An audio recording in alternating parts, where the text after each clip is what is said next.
Tadepalligudem SVR circle వద్ద దేవాదాయ శాఖ మాజీ మంత్రి పైడికొండల మాణిక్యాలరావు విగ్రహాన్ని కేంద్ర సహాయ మంత్రి భూపతిరాజు శ్రీనివాస్ వర్మ ప్రభుత్వ విప్ బొలిశెట్టి శ్రీనివాస్ ఘనంగా ఆవిష్కరించారు.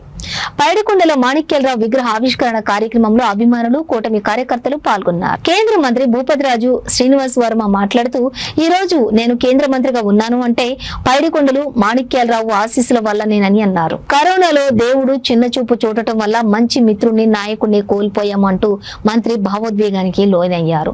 మాణిక్యాలరావు ఆశయాలను ముందుకు తీసుకువెళ్తామని మంత్రి అన్నారు.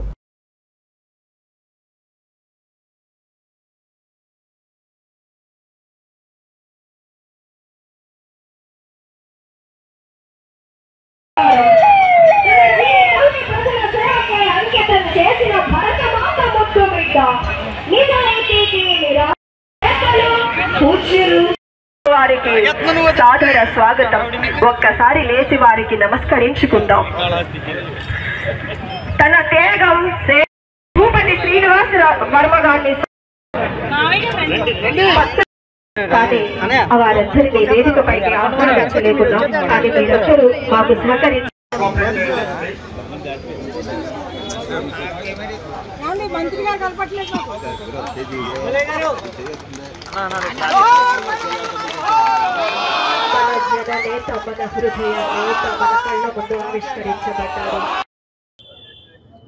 చాలా కాలంగా మాణిక్యాలరావు గారు ఎక్కడ పెట్టాలనే ప్రయత్నాలు జరిగాయి.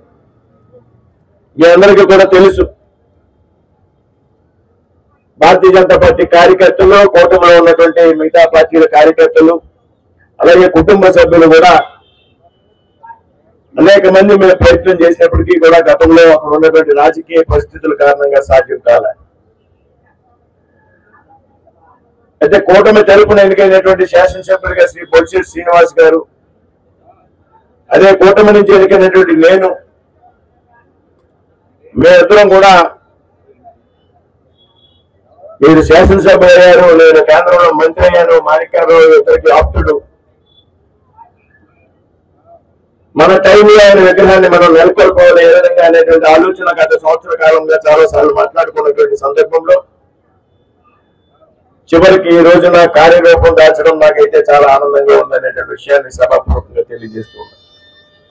మాట్లాడేవాడు భక్తుల కారణంగా నీకు అవకాశం రాలేదు, నీకు భవిష్యత్తులో తప్పనిసరిగా నీకు కూడా మంచి అవకాశం వస్తుందని పదే పదే నాతో ప్రస్తావించేటువంటి మాణిక్యాలరావు యొక్క ఎక్కడున్నా కానీ అతని యొక్క స్నేహపూర్వమైనటువంటి ఆశీస్సుల కారణంగా మాత్రమే నేను ఈ రోజు మంత్రి అయినటువంటి విషయాన్ని సభాపూర్వకంగా చెప్తూ ఈ రకమైనటువంటి ఒక చక్కని స్నేహితుడిని నేను కోల్పోయాను కరోనా కారణం. ఆఖరికి మా బంధం ఏ విధంగా అంటే కరోనాలో కూడా హాస్పిటల్లో కలిసి వెళ్ళి పక్క రూముల్లో జాయిన్ అయ్యి ఉన్నటువంటి ఒక విషయాన్ని నా జీవితంలో నేను మర్చిపోలేను. ముందు రోజు రాత్రి మా ఇద్దరికి ఒకే కాంటాక్ట్ లో వచ్చింది, ఇద్దరు కలిపి తిరగడం అనుకోని మా సమావేశానికి. ముందు రోజు రాత్రి మాణిక్యాలరావు గారు జాయిన్ అవుతే మర్నాడు ఉదయం నేనే జాయిన్ అయ్యాను.